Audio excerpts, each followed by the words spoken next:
Cari maklumat dan berita politik yang bebas, kupasan yang tepat, panas. Dapatkannya secara eksklusif hanya di Jom Channel. Komitmen kami, pentasan berita Isnin hingga Jumaat.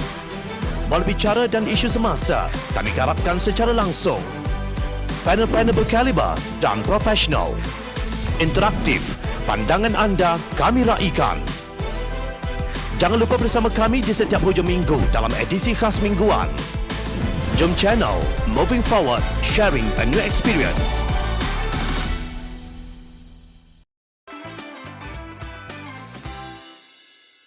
Jangan salahkan Tuhan bila bencana alam berlaku. Pengerusi Pakatan Harapan yang juga Ketua Pembangkang Datuk Seri Anwar Ibrahim menyelar Menteri Tenaga dan Sumber Asli Datuk Taqiyuddin Hassan yang berkata bahawa banjir yang berlaku di Gurun Yan dan Merbuk di Kedah sebagai act of God ataupun takdir Tuhan. Kena blame God. Kadang-kadang ke masalah manusia. Ini dulu pun begitu masa Bantan Menteri Kerja Raya dulu. Bila ada aja kerobohan, act of God. How do you know act of God? Bila manusia tu rakus, merosakkan bala. Tanya Anwar sebelum mikrofonnya dipotong oleh Speaker Dewan Rakyat Dato' Azhar Azizan Harun. Taqiyuddin berkata beliau melawat ke kawasan banjir tersebut dan nampak keadaan pokok yang hanyut. Apa yang kita amat duka cita berlaku satu bencana. This is satu act of God, satu takdir Allah Subhanahu Wa Taala. Katanya, demikian natijahnya apabila menteri yang diberikan amanah bukan dari kalangan bidangnya seperti yang pernah dititah oleh Timbalan Yang di-Pertuan Agong Sultan Nazrin Sultan Azlan Shah tidak berapa lama dahulu. Mengulas mengenai kenyataan Taqiyuddin itu, Anwar berkata, isu penting yang beliau kemukakan adalah mengenai isu pembalakan haram yang masih berlanjutan sejak bertahun lalu. Kita minta menteri ada political will dan garis panduan untuk menangani masalah pembalakan haram secara tegas di negara kita. Kelulusan yang tidak mengikut kaedah persetujuan bersama mengikut Majlis Tindakan Negara masih berlaku walaupun kita tahu kedudukan Undang-Undang Perkara 74/2 bidang kuasa negeri, saya tidak pertikaikan itu.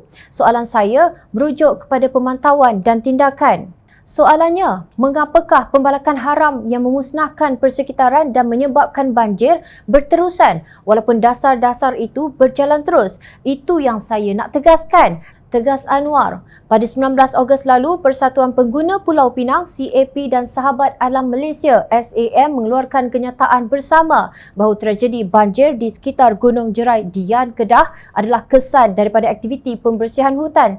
Presiden CAP Mohidin Abdul Kadir dan Presiden SAM Minakshi Rahman menemplak kenyataan Menteri Besar Kedah Muhammad Sanusi Mat Noor yang menyangkal dakwaan bahawa banjir tersebut bukanlah disebabkan oleh aktiviti pembalakan.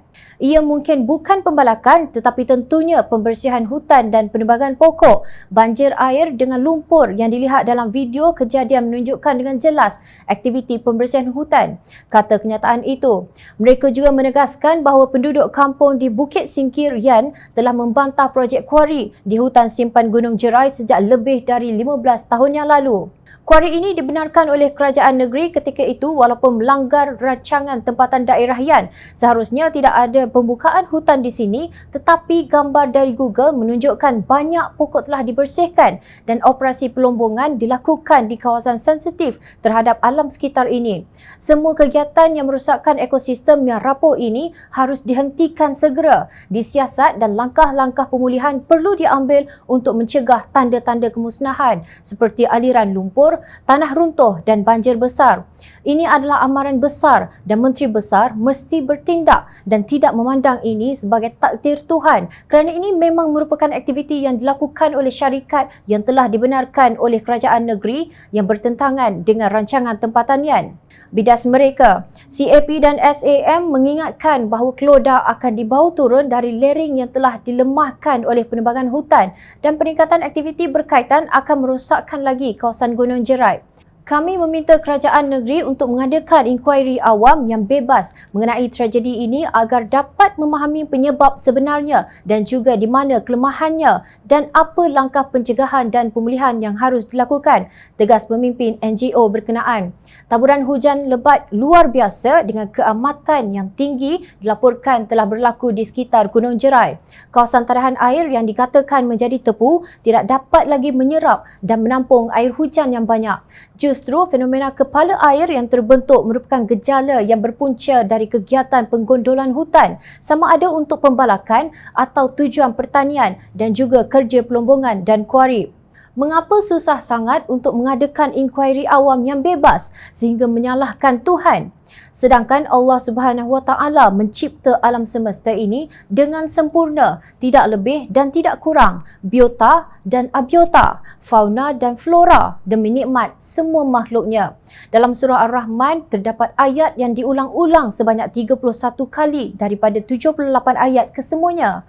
Terjemahan ayat tersebut, maka yang mana satu di antara nikmat-nikmat Tuhan kamu yang kamu hendak dustakan? Sama-samalah kita memikirkan dan menginsafi peringatan Allah Subhanahu Wa Taala itu.